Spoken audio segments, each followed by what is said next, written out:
The sun shone brightly on Trump International Golf Club. Former President Donald Trump, a man who relishes the green, was enjoying his game.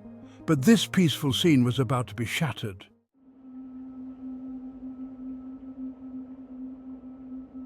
Unbeknownst to the golfers, a man named Ryan Ruth had infiltrated the golf course. His target, former President Donald Trump.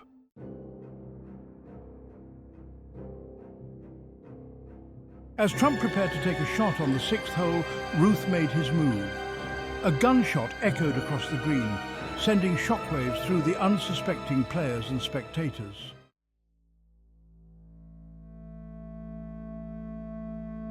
The crack of the gunshot ripped through the serenity of the golf course. For the highly trained men and women of the United States Secret Service, it was a sound that triggered a precise and rehearsed response. In the blink of an eye, a human wall materialized around former President Trump. These were not just men in suits, they were a living, breathing shield. Steve Witkoff, caught in the maelstrom of activity, could only watch in awe as the Secret Service took control. The agents moved with a practiced efficiency, their voices sharp and commanding as they secured the perimeter. Communication crackled through the airwaves, a symphony of code words and tactical directives. They were the eye of the hurricane, the still point around which the chaos swirled.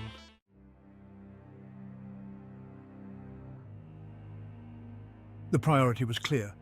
Get the protectee to safety. Trump, his face etched with concern, but his demeanor remarkably calm, allowed himself to be ushered away.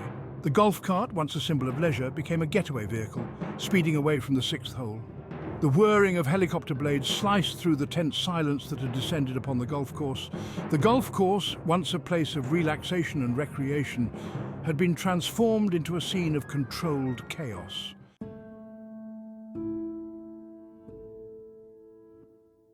As the helicopter carrying Trump disappeared into the distance, a strange calm settled over the golf course.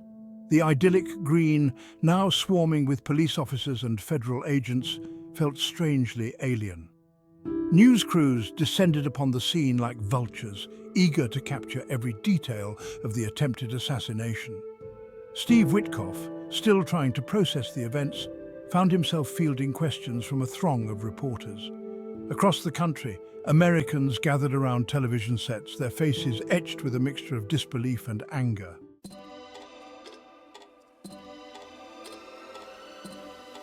The attempted assassination sent shockwaves through the Secret Service. Ronald L. Rowe Jr., the acting director, knew that the old ways were no longer enough. Rowe envisioned a new era for the Secret Service, one defined by proactiveness and vigilance. He called for a paradigm shift, a fundamental change in the way the Secret Service operated. Intelligence gathering would be paramount, threat assessments more rigorous, and training scenarios more realistic. The safety of the president, Rowe declared, depended on the agency's ability to adapt and evolve. This new approach would require a significant investment of resources.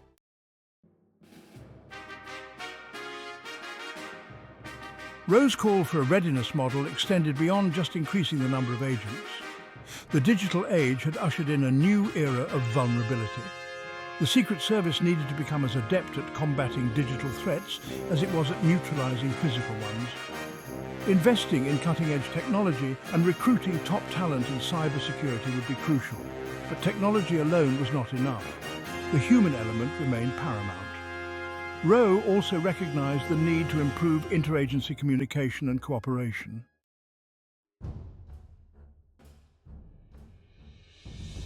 The attempted assassination of former President Trump sent shockwaves throughout Washington, D.C. President Joe Biden addressed the nation with a heavy heart. He condemned the attack, calling it an assault on American democracy itself. Biden, along with Vice President Kamala Harris, vowed to bring the perpetrators to justice. Biden called on Congress to provide the Secret Service with the resources it needed to adapt to the evolving threat landscape. His plea was not just for the safety of individuals, but for the preservation of the institutions and ideals that America held dear.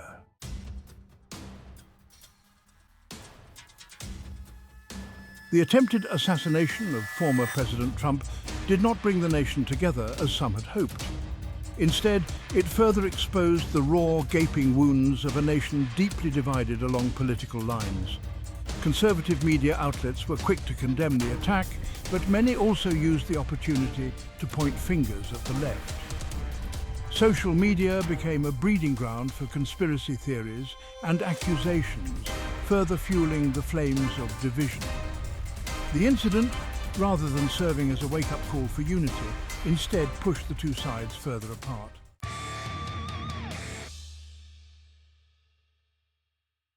Donald Trump responded to the assassination attempt in a manner that surprised few, but outraged many.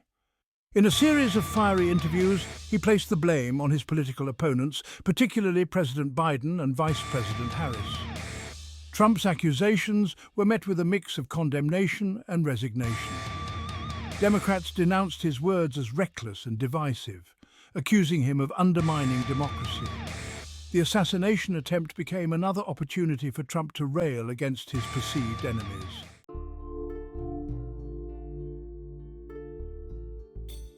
In the wake of Trump's accusations, President Biden once again appealed for calm and unity. Critics, pointing to Trump's own history of incendiary rhetoric, accused Biden of hypocrisy. The debate over who was to blame for the toxic political climate raged on. Religious leaders, community organizers, and some politicians pleaded for a return to civility and respect. The question remained, could a nation so deeply divided ever find its way back to unity and common purpose?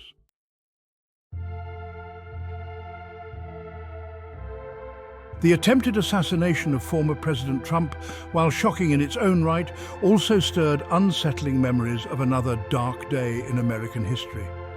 January 6, 2021.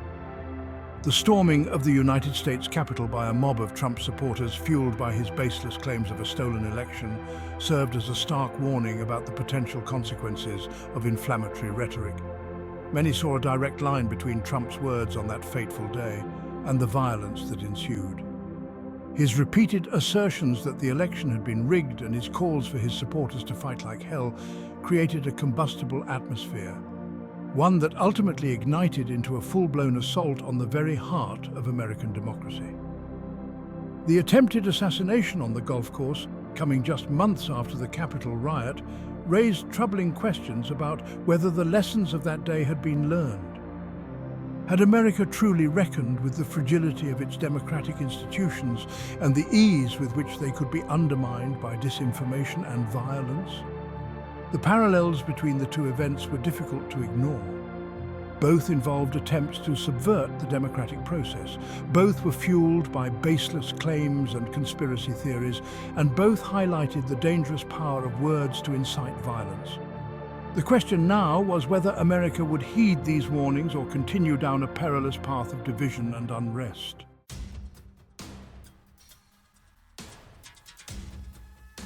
The attempted assassination of Donald Trump reignited a long-standing debate about the limits of free speech and the responsibility of public figures to use their platforms responsibly. While the First Amendment guarantees the right to free speech, legal experts pointed out that this right is not absolute. Inciting violence, they argued, is not protected speech. When words are used to directly incite imminent lawless action, and when those words are likely to produce such action, they cross the line from protected speech to criminal incitement. The question in Trump's case, as in many others, was whether his words met this legal threshold. Trump's defenders argued that his rhetoric, while often bombastic and hyperbolic, was protected political speech. They maintained that he never explicitly called for violence against his opponents and that his words were often taken out of context or misinterpreted by his critics. The debate over Trump's rhetoric reflected a larger societal struggle to grapple with the increasingly toxic nature of political discourse. In an age of social media, where misinformation and inflammatory content spread like wildfire, the line between protected speech and dangerous incitement had become increasingly blurred. The attempted assassination served as a stark reminder of the potential real-world consequences of this trend.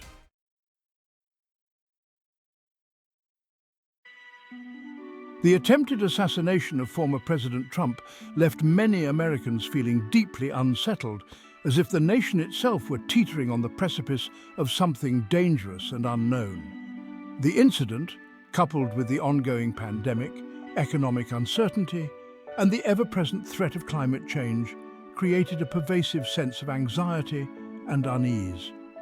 Town hall meetings across the country were filled with citizens expressing their concerns about the direction of the country.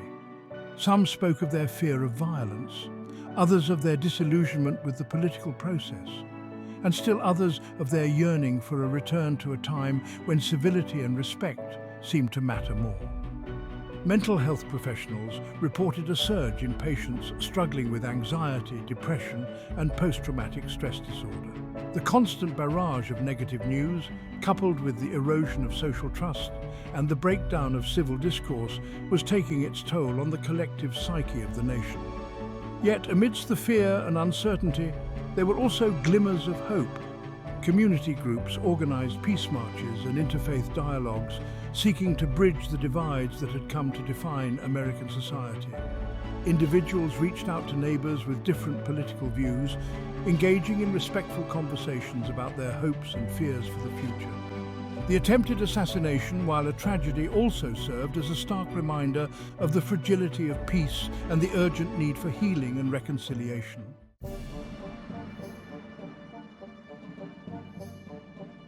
As the shockwaves from the assassination attempt reverberated throughout the nation, the wheels of justice began to turn. Ryan Ruth, apprehended at the golf course, found himself at the center of a sprawling investigation, his life and motives dissected under the public spotlight. The weight of his alleged actions pressed down on him. The FBI, with local law enforcement, launched a meticulous probe into Ruth's background, seeking to unravel what led him to that fateful day. Every aspect of his existence was scrutinized for clues, for any hint of what might have driven him to such a desperate act. The investigation extended far beyond Ruth himself, encompassing his family, friends, and associates. Social media accounts were combed, phone records subpoenaed, and financial transactions analyzed for any indication of a wider conspiracy. The authorities pursued every lead, every whisper, every shred of information that might shed light on the case. Details emerged about Ruth's troubled past, painting a picture of a man grappling with personal demons and increasingly drawn to extremist ideologies. The authorities remained tight-lipped about a potential motive, careful not to jeopardize the ongoing investigation or prejudice the eventual trial. The nation, hungry for answers, would have to wait for the wheels of justice to run their course.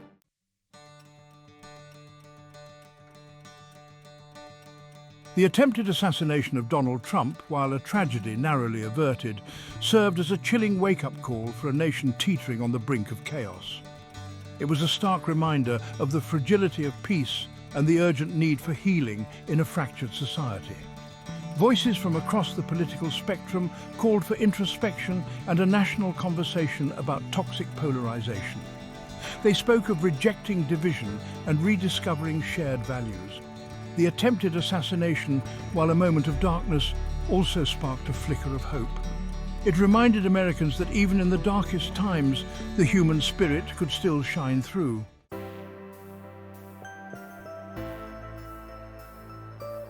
The attempted assassination of Donald Trump served as a stark reminder that the preservation of democracy requires constant vigilance and a collective commitment to upholding the values upon which it is founded. It underscored the need for a robust and independent media, a fair and impartial justice system, and a citizenry engaged in the political process. It also highlighted the importance of addressing the root causes of extremism and violence. Poverty, inequality, lack of opportunity, and social isolation create fertile ground for resentment and anger, making individuals more susceptible to radical ideologies and acts of desperation. Investing in education, job creation, mental health services, and programs that promote social inclusion is not just a matter of social justice, but also a matter of national security. By creating a more just and equitable society, we can help to prevent the conditions that breed extremism and violence. The attempted assassination of Donald Trump was a tragedy narrowly averted.